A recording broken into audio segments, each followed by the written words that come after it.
PGA Tour Champions see LIV damaging golf but understand it's hard to turn down the money. LIV Golf is as divisive with the PGA Tour Champions crowd as it is with other professional golfers. Most of the veterans do not follow LIV and have no interest in the golf or the format, but they understand that the money is difficult for some to turn down. Then there's Hall of Famer Bernhard Langer, who believes the series, which is financed by Saudi Arabia's public investment fund, is damaging the sport. "I think it's hurting golf, I don't think it's good," Langer said. "I think it's hurting golf, I don't think it's good." Langer's impression of the league is tame compared with that of legendary caddy Mike Cowan, the man known as Fluff who gained notoriety for being Tiger Woods' first caddy. Now 74, Cowan has been on Jim Furyk's bag for 23 years. I asked Cowan for a caddy's perspective on LIV. "It doesn't exist in my world," he said. "I don't give a expletive about it." Cowan then warned he'd have to be bleeped a lot more if he continued. PGA Tour Champions payouts chump change compared with LIV. The PGA Tour Champions is holding its penultimate event at Royal Palm Yacht and Country Club this weekend. Golfers are playing for the $350,000 first place prize and the top 36 will advance to Phoenix where the Charles Schwab Cup champion will be crowned and earn a $1 million bonus. Chump change compared with the money being thrown around by LIV. LIV concluded its inaugural season Sunday at Doral with a $25 million purse. LIV awarded $255 million in prize money and bonuses for 8 events this year. That number will climb to $405 million for 14 events in 2023. This is why those on the Champions Tour, some of whom earned a solid living on the PGA Tour, understand those who could not turn away from generational money.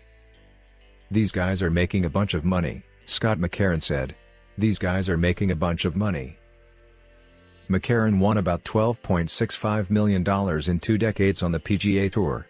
That's about what Peter Uihlein made this year in 8 events on the LIV Series.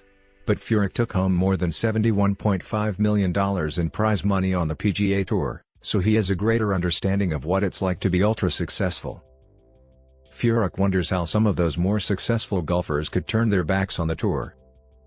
"For the guys that are 40 to 45, 48, I think they saw a big pot of gold at the end of the rainbow and they decided to go and do it," Furyk said. "The young guys are the ones that are very interesting and kind of made me scratch my head. The tour's playing for so much money, their retirement packages, the ability to make a great living out there exists." Still, Furyk's comments were measured. He wonders how long the LIV model is sustainable, especially without a television contract. "The tour's got a sustainable model," he said. He does not believe the sport will be damaged, but he also does not believe there is any chance of a merger. "What I see is 2 tours competing against each other," he said. But, like Langer, he is not sure how LIV is growing the game. "They said they're growing the game," Langer said. "How are they growing the game? I think it's bad for the game because we're not all playing in the same tournaments. I don't see a real positive in any of it. And this team thing, I don't know if people are buying into it." The PGA Tour Champions has been Langer's LIV. Langer, who lives in Boca Raton, has amassed $33.33 million during his 15 years on the 50 and older circuit. He won $10.76 million in 3 decades on the PGA Tour. The PGA Tour Champions has been Langer's LIV. Langer, who lives in Boca Raton, has amassed $33.33 million during his 15 years on the 50 and older circuit. He won $10.76 million in 3 decades on the PGA Tour. Darren Clarke turned down chance to be in LIV broadcast booth. Darren Clarke was offered a 3-year deal by LIV to be a color commentator for its broadcasts, which are shown only on YouTube and LIV's website. When told his involvement in the broadcast would be a breach of regulations and would be subject to disciplinary actions, he rejected the offer. Clarke, 54, would have been banned from the PGA Tour Champions and put at risk for playing in the British Open and Senior British Open. Clarke declined to comment on LIV Friday but spoke about the offer to SI.com/Morning Read this summer.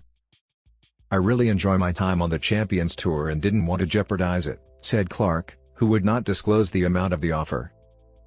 Langer, 65, was asked what he would have done if LIV existed back in his heyday and he received an offer. "I really don't know and I can't answer that," he said. "I wasn't in that situation and I don't know what I would have said if they'd thrown $100 million at me, Or whatever the amount may have been. It's a tough one. Can't answer that one.